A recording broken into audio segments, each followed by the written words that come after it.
Welcome back to another Entertainment Roundup. I'm Jay77. I'm enjoying this beautiful Sunday as I'm recording this latest episode. It was actually a wonderful weekend. First one weekend we had all year in terms of weather-wise. It was not too hot, not too cold. It was just right there. Only problem I think we had was pretty much the wind, which was not bad, but it was just made everything so comfortable, so nice. And I've been able to talk to a couple, especially in my job. I was able to talk to a couple of nice people who was coming for town, visiting New York. One of them was a group of religious folks from the church. We had a very good conversation with each other. Gave me a nice card of Jesus, which is kind of funny considering I already explained I was Buddhist. But my family is pretty much all over the place in terms of religion. Buddhist, Catholic, Baptist. My mom, of course, having certain Baptist fruits. And it was a very, very good day to just be in a good mood. It was actually kind of one of those days that everybody was happy, everybody was smiling. Today, in terms of the entertainment side, they did a bikeathon near Canarsie with a lot of bikes riding around the neighborhood. Kind of surprised they picked my neighborhood to do it, considering it doesn't seem it's not a place where events actually happen. So I think they're just doing it a route thing, but a lot of people came outside, started clapping. It was very, very good. So this is actually a nice weekend and a very good weekend to record, by the way. I got a couple of stories I want to talk about. I might as well talk about the first thing because it's not that major, but I wanted to get it out the way. We had a book fair at this Jacob Javits Center. It was very, very big. A lot of people came from there. And from what I understand, especially for those who I was talking to, seeing I was only a few blocks away from where I'm working at, has been a success. I had the pamphlet, looked it over. A couple of authors was there. One of the authors was the same author who wrote Diary of a Wimpy Kid. There was a lot of booths that was set up, so I'm very happy that the book con actually went as well as it did. My only gripe is that it was not advertised. Half it was advertised. I probably would have had book reservations to go there myself. I'm very, very big in these type of things, especially for those authors who are new and up and coming. This is actually a perfect panel to promote their work. And for what I understand, a lot of new authors who are just out there, a lot of independent authors was there to promote their work. And unfortunately, I wasn't able to go. But the people who did went, the people who had their passes, had a very good time. There was a whole lot of people, and their passes was like one big giant badge with someone's face on it. I don't know the guy's name. I know he's very, very famous, but one of the people who went to the convention gave me the booklet. I read over the authors who was there. I read over the events that's happened, and I also got their website, bookcon.com. So if you guys want to check it out, be my guest. But in terms of the way we are getting our information these days and the way books are now being slowly pushed aside for digital read like ebooks and sites such as HuffingtonPost.com in terms of papers. It's nice to see that they're still trying to push this work out there, and it's nice to see that those who love books still go to these conventions to give their support because they need it. They really, really need it. So again, if you guys are interested in seeing what's the news or what's the next, because I understand that there's going to be more of these events happening across the country. Go to bookcon.com. And they were able to give information they need. But that was something that has happened this Saturday or past Saturday while I was working. Sabre Child Center is very, very busy. They're very good for conventions, I'll tell you that. They're also going to do something of a comic art convention. The date escapes me, but once I get the date on that, I will make a special video to give you information for those who especially are not just comic book fans, but those who like the artwork of comic books. I will give information on that as well, because that is something that people do like and actually want to go. And the Jacob Javits Center will be having that as well. So if you're in the New York area and you like artwork, there's something, if you're a big fan of comic books, I will definitely give you the info on where, when, and where they're gonna happen. It's gonna be at the Jacob Center, but it's the matter of getting the date. And then once I get the date full, I will make a special video on that. Um, Something that I didn't cover, if you guys are already aware of, Keanu and Kim Kardashian have tied the knot officially. The wedding, according to a lot of reports I've seen, went smoothly. There was something that a singer, which I got a couple of songs, her name escapes me, Danana, have actually said some things. I haven't read it yet, but once I do, I probably will talk about it, or probably won't. It all depends on how seriously or how nonchalant it is. But from overall, it went smoothly. And all I can say about Kim Kardashian and Kanye West, congratulations. They have been dating for a few years. And my only thing about this, can it please not be what it was the last time? It doesn't look like they're going to do what they did last time. A lot of people was angry about that. I, of course, made a video about it, discussing my feedback on it. But it doesn't look like, at least for now, at least on the surface, that's not going to repeat itself. And one of the main reasons why is because Kanye West is not that type of guy. He don't take no nonsense. He is very controversial, no question about it. But for what I've been seeing and what I've been observing, the one thing I do think, he does care for his family. He does care for his child, and he does seem to have been smitten by Kim Kardashian. So I hope they have a long-lasting marriage. I hope that everything goes good. But that's as far as I can say about the situation. Other than the fact is, congratulations, and let's not make it into a circus, because a lot of people, and understandably so, did not want that wedding to take place in their neighborhood. They didn't want them to rent out this luxurious castle that they want to rent out. And from the most part, including fans of Kim Kardashian and Kanye West, they just gotten tired of seeing them. So it has been well noticed, and this is all going back to the Vogue magazine. It goes back to a lot of stuff. It seems like they make it their business to throw themselves out there in front of the public, but that seems to have since have calmed down, and overall, they got married, and we haven't heard from them again. They didn't do any video presentations with all the world to see.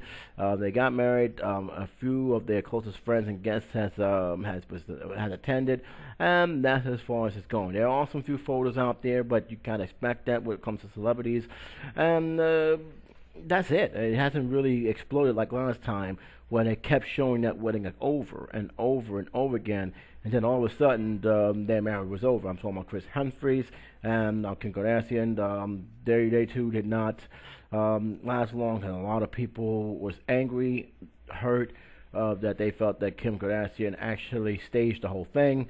I have made my own opinion about that. If you want, you can go back to my old videos and you can hear my own opinion about it if you want. But as far as that, I don't think that's going to repeat itself. And I think Kim Kardashian, after the stuff that was going on with her first marriage, I don't think she wants that to happen in this marriage, because there are people waiting for it. There are people waging their bets to see how long this marriage is going to last. Not one of them. I just hope their marriage have a strong union, and that's as far as I'm going to go on that. So, again, with that being said, let's move on to the stories that I actually want to talk about. 3 stories, in fact, and one of them happens to be with Brad Pitt. Brad Pitt was attacked on the red carpet. According to reports, he was punched in the face at his wife's movie premiere, Magnificent, which, by the way, is getting huge buzz. It actually surpassed first place, the other movie that was in first place. So this movie definitely has been anticipated and definitely have lived up to the hype in terms of revenue. But Brad Pitt, he was attacked, and I'm just glad he's okay, because there were images of the guy who was carried away in handcuffs, but this was somewhat of a scary moment, because when they go on the red carpet, keep in mind, there's no security guards there. There's no one behind them or in front of them. They're just in that red carpet. So unless that barricade is electrified, somebody can easily jump over and grab them. Sometimes there is no barricades.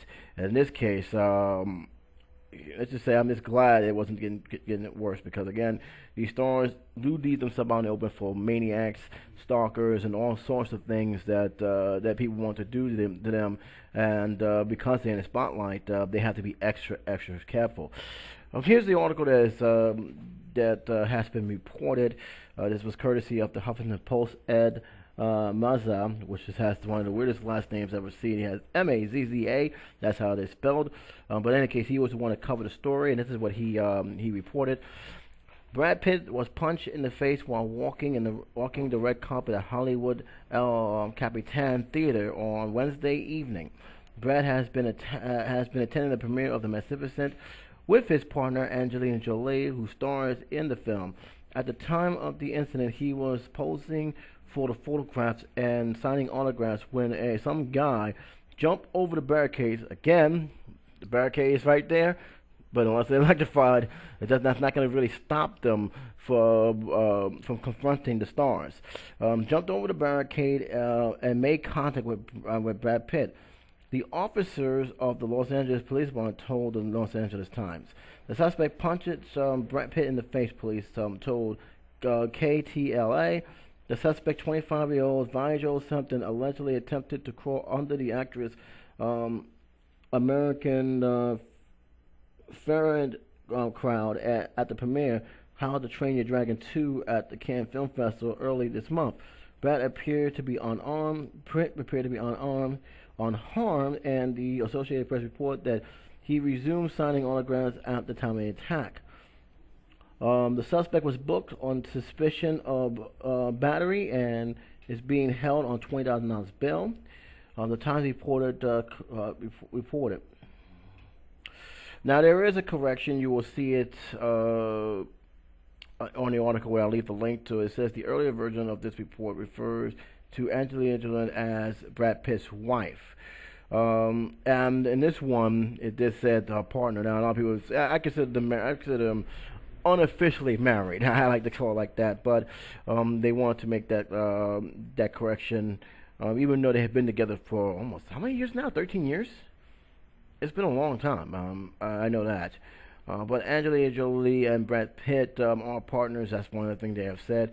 They have yet to marry. But they are engaged. So fans of the two want to know they are engaged. Whether they are tied or not, that's a different question. But to me, they're just as much as man and wife. They have children together. They've been together for a long time. They've been through a lot together. To me, that's a definition of a husband and wife, in my opinion. I will leave a link below. Again, I gotta give Brad credit. He didn't take it too personal, but it is a scary moment for these guys. We got to remember when they're on those red carpets or out on the street, especially when since they are so popular. These are some of the risks they go with being a celebrity, whether they're sports celebrities or movie celebrities or stage celebrities. If you're that popular and you're well known, especially with the paparazzi constantly snapping pictures at your return, you're going to attract some not so nice people. They haven't really said the reason why he attacked them, but there's really no reason for him to attack them regardless. He jumped over the barricade and threw a punch at him, and to me, there's no need for that. He's being held at $20,000 bail. Whether or not the prosecutor will pursue this or not, I don't know. You gotta believe that there's going to be a restraining order against this guy. But again, this is the dangers of the lifestyle they live in. And for Brad Pitt, I'm just happy that it wasn't even worse, because it could have been a whole lot worse. Again, these barricades, they're only good for certain things. They're not good for everything. And once that person jumped over a barricade, let's say security surrounding that area, these stores are actually left wide open, more wide open than I think that anybody care to realize. And I'll leave a link to the report. The link will also have the picture of the last suspect. You guys can check it out. I'm going to move right on, and I'm going to be talking about Eva Green. Eva Green. Now, this is more about the poster of the latest Sin City, a Damn to a Kill, I believe they call it. But it is it is a movie that has been highly anticipated. This film is talked about for years. They finally made it. This film's posters are being plastered all over the place. I have yet to see the trailer though, but for what I understand, for the information I do know, it is actually a prequel because certain stars who must be realistic was killed off in the first film or in this film.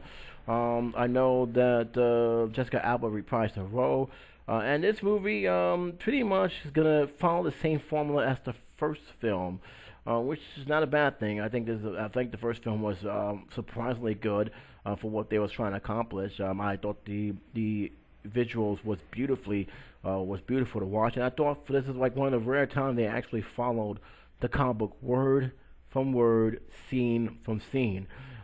This was a surprisingly well-made film, and I can understand why Frank Miller, during his heydays, was regarded as one of the top comic book writers and artists at his time.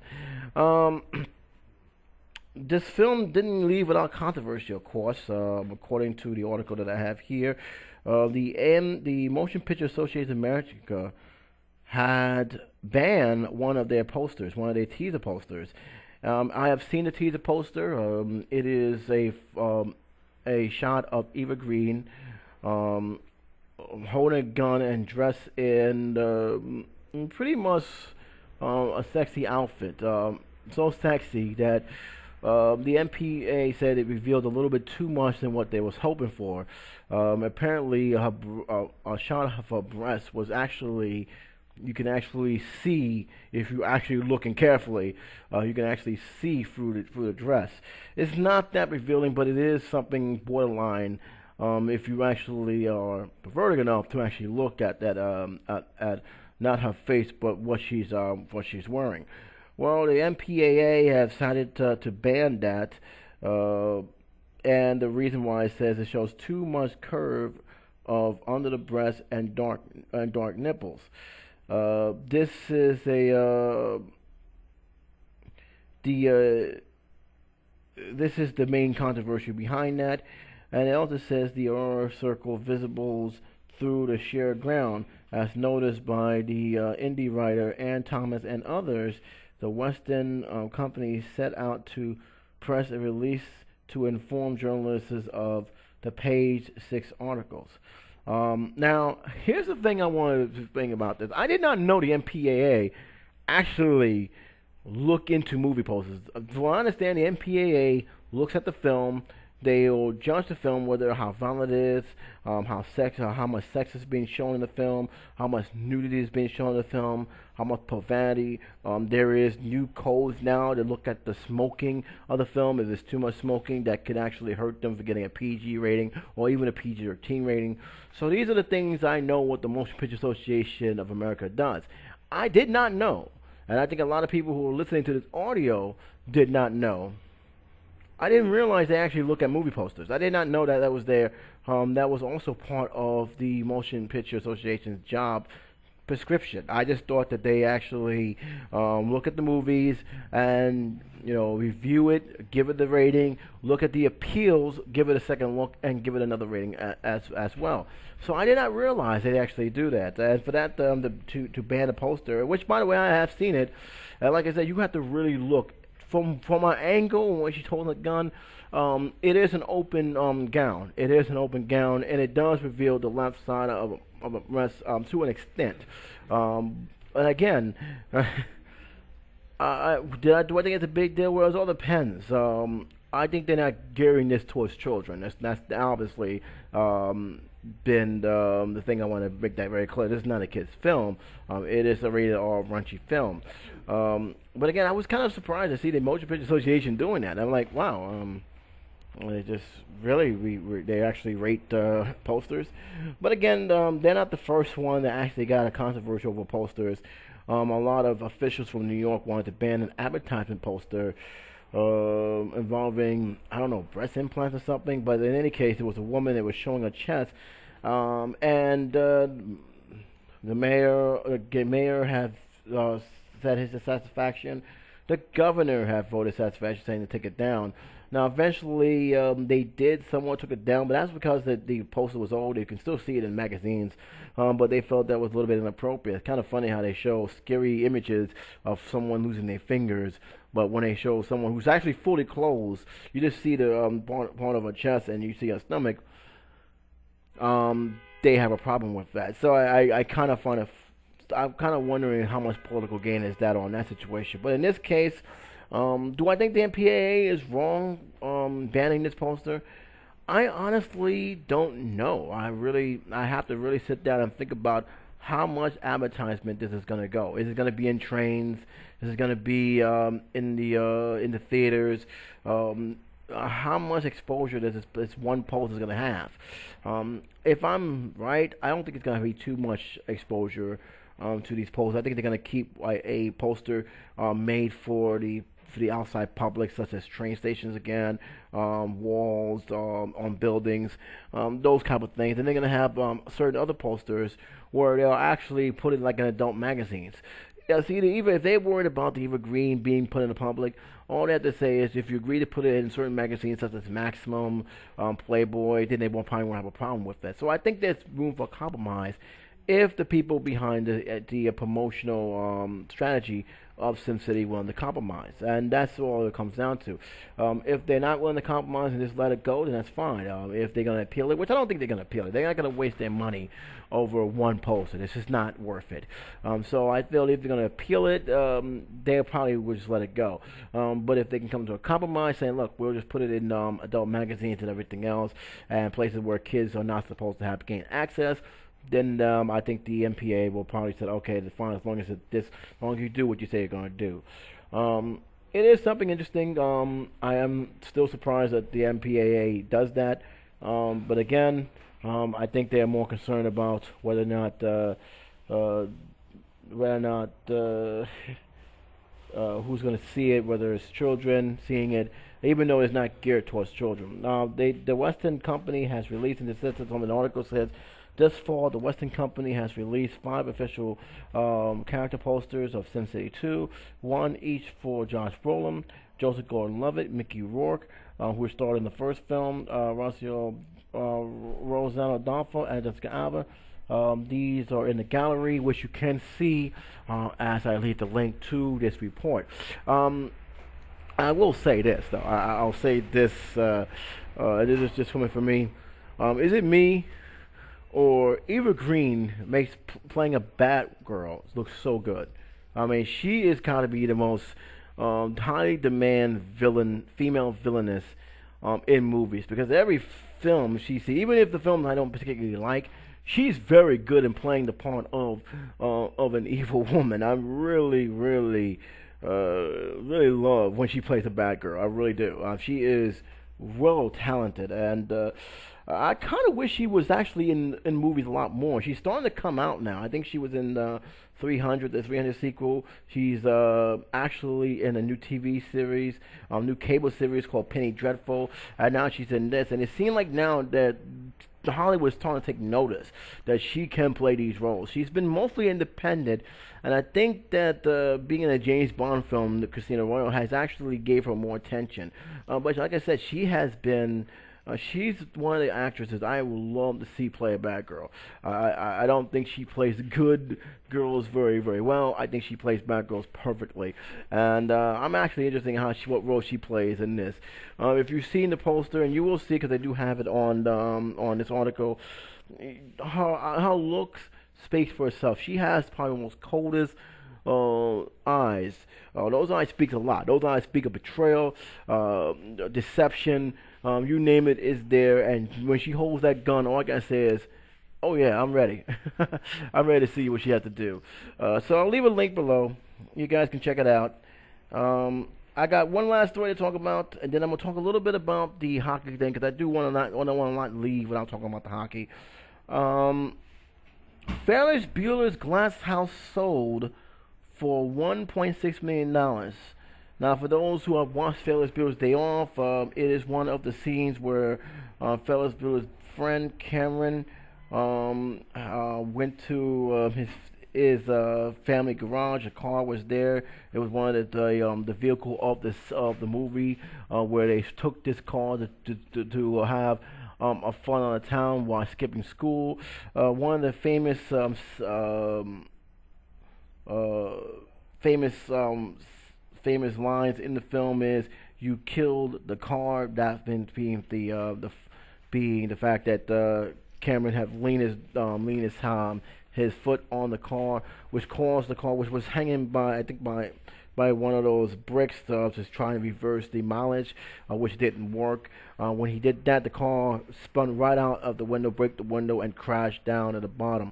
Well, that house has finally been sold. It says here the Chicago area home where Ferris Bueller's friend Cameron famously killed his father's prize family car has a new owner. Crane Chicago Business, which has his own website here, reports that the modelist home in Highland Park sold Thursday for $1.6 million, or in this case $1.06 million. Sorry about that. So it's really $1,600,000. Craig Hogan is the regional director at Collins Bank, Coldwell Bank. Previews he wouldn't say who bought the 4-bedroom steel and glass house built in the edge of the wooded ravine. The house was built in 1953. And yet, if you look at the house, it doesn't look like it was built in 1953. I mean, if you look at the movie and you see the house carefully, it didn't look like it was built in 1953. I'm pretty sure that they made some updates. By Miles Van Der Roosken, a road prodigy, James Spader was the first to put on the market in 2009, listed at $2.3 million. Interesting. The Sikh house was featured in John Hughes' 1986 film Ferris Bueller's Day Off at the home for Cameron Fry, played by Alan Rick. After Fearless crashed through the glass into the ravine, Ferris tells Cameron, "You killed the car." And that's pretty much all it is to it. That house, actually, surprisingly, I don't think there's too many houses was built like that. I know there were houses built on the edge of hills and ravines and near beaches and cliffs for whatever reason, but I never saw a house really pretty much built like a surrounded by glass. Now, I want to be fair here. I don't know if the Hohen's house is built by glass. You just saw that scene where the car was in this glass house. It doesn't necessarily mean that house was solely made of glass. It's probably just that one part was made of glass, and the other house is pretty much some regular house that you see right there. But it is a fascinating house. It is one of those houses that you hate a lot of money to live in, and judging from how much they have sold the house for, yeah, you need to have a lot of money to live in a house. I will say this, from the report that I've seen here, from the number that they was actually looking for, it looks like they had to compromise to get what they wanted, because they did list it as 2.3 million. They sold for 1.06 million. So between 2009 and now, that price steadily went down, and that's not surprising, considering if you have a house there and it's just sitting there, it may take sometimes a few weeks, it may take sometimes a few months, or it may take a few years, maybe more. In this case, it took a few years, maybe more. And with the house of real estate having a crash like it did back in 2004, 2008, I'm not surprised it actually happened. I mean, keep in mind, this was listed in 2009, and we was not in good shape in 2009. So, yeah, they pretty much had to go down. So it didn't went down by much. It still is expensive. I mean, 1.06 million is nothing to sneeze at, but it is a far difference between 2.3 million that he was actually looking for. In any case, it is sold. They're not going to give the name of the person, which I'm not surprised, because that's privacy reasons. But it is one of those houses that definitely is a recognizable house if you've seen the movie and you actually know what it looks like. It's not the only house that was sold, of course, over the years. The Family Manor house was sold a few years ago. I'm not too sure if the Bunker house was sold. They had mentioned it was up for sale. I don't know if it was actually sold. Um, the Elm Street house, I don't believe was actually in part of the list, but there was a lot of houses that a lot of famous shows and movies was made, and has since been sold. The Amityville house, I'm not too sure if it has a new owner. I know they had a lot of owners back in the days. A lot of people have mixed feelings on the story. Some people believe it, some people don't. It is one of those houses, though. The Amityville has went through some changes. Like the back of the house is not designed the same, and that was because too many people who have seen the movies or heard about what has happened in the house started to try and look at the house. It became a tourist attraction within its own right. I believe the owner's gotten sick of it and is trying to change the face of the house. Did it work? I'm not too sure. From what I understand, a lot of people still visit the Amityville house to this day. I do know the Winchester house is definitely one of the houses that's definitely a tourist attraction, as well as the Family Manor houses. The Family Manor houses has been a major attraction since the show got started. It's one of those famous houses around that area, and they went through some changes of themselves, especially the house that's next to them, believed to be Steve Urkel's house. So there's a lot of stuff that has happened over the past few years with these houses. So again, another big famous house sold for a lot of money. The question is, how long will that owner live there before he decides to sell it for even a bigger price? Leave a link below, as always, and let you guys decide on that. But it is fascinating. It is interesting. And I'm going to leave here, but not before talking about the NHL. First off, I'm happy for my Rangers. First time in 20 years they're back in the finals. And believe me when I say this was not an easy road. They had to play 2 Game 7s against 2 Pennsylvania teams. Both earned my respect a long time ago. Philadelphia Flyers, of course, in 7. And then coming back from 3-1 down against the Pittsburgh Penguins to beat them in 7 at their arena, no less. And now, after winning in 6, because I was scared about that game going to 7, so I'm glad they won in 6.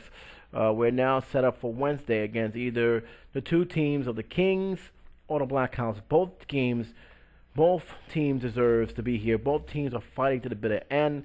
And I will say this: the game hasn't officially started yet. I can't really say anything about the 2 teams yet until one of them wins. I will say this: if it would be more tough for the Kings to lose because they was up 3-1, and King and the Blackhawks just went crazy. They won 2 straight, coming back from the series and make it a best of 1. Then it will be the Blackhawks. Because again, the Blackhawks was down 3-1. They're fighting. They're playing pretty much desperate hockey right now, and hopefully, well, no matter who wins, I know a lot of people say they want the Kings and the Blackhawks. I'm looking like this, guys. They're both going to be very, very tough. They're both going to be almost impossible to deal with in the playoff, and the Rangers going to have to be like the Rangers that I saw on the night they have clinched the Eastern Conference Championship. They're going to have to play desperate hockey. They're going to be aggressive. They're going to have to pretty much have their goaltender put up 110% performance. Everything has to click right for the Rangers, because if the Rangers lack against these teams, whether it's the Kings or the Blackhawks, they will lose the series. They are not favored at all by any means in this series. A lot of people are going to be picking the Kings. A lot of people are going to be picking the Blackhawks. Very few people will be picking the Rangers to pull it out. I want the Rangers to win. I do see this game going to 7. It just smells 7 games, but it's going to be probably one of the most grueling, frustrating, very physical 7 games you've probably ever seen from this whole entire series. So there you have it with me with that. So we got your name with the Rangers, and I will be keeping a steady eye on the 7th game of the Western Conference Championship. If you want my opinion, I would love to see a New York versus Los Angeles, the best of the East Coast versus the best of the West Coast. Two very large, 2 great cities, going head to head. WFAN has actually had. I've said it hasn't been something like this in a long time, and there's always something of a treat when you see these two cities go collide for a championship. And I gotta agree with them. Although I do still say Los Angeles Dodgers still hold the edge because I think they have a winning record against the Yankees, more so than any other team that faced them in the World Series. I'm not too sure that that's the same with the Rangers and the Kings, but the Kings have their own history as well as the Rangers, and to see these two go 1-on-1 will be something else. Entirely. So again, Rangers back in the Stanley Cup, first time in 20 years. I'm still looking forward to seeing which one will make it. If you want my opinion, I want to see the Kings in there. I want to see them go head to head. I want to see go 1-on-1. But I wouldn't mind seeing Chicago either. Chicago Blackhawks. They're one team that I really have nothing to say about. That is a very, very gritty team. So let's see what happens. Well, that's it, guys. I will be doing a follow-up the moment I get the results from the Blackhawks Kings. Look for that very soon. But for now, guys, this is J77. I will leave the links of the 3 stories that I've talked about. I will also probably leave a link to, in case you guys can't find out, I will probably leave a link to the bookcon.com in case you guys are interested. But until then, J77 saying take care, be safe, and I'll talk to you soon.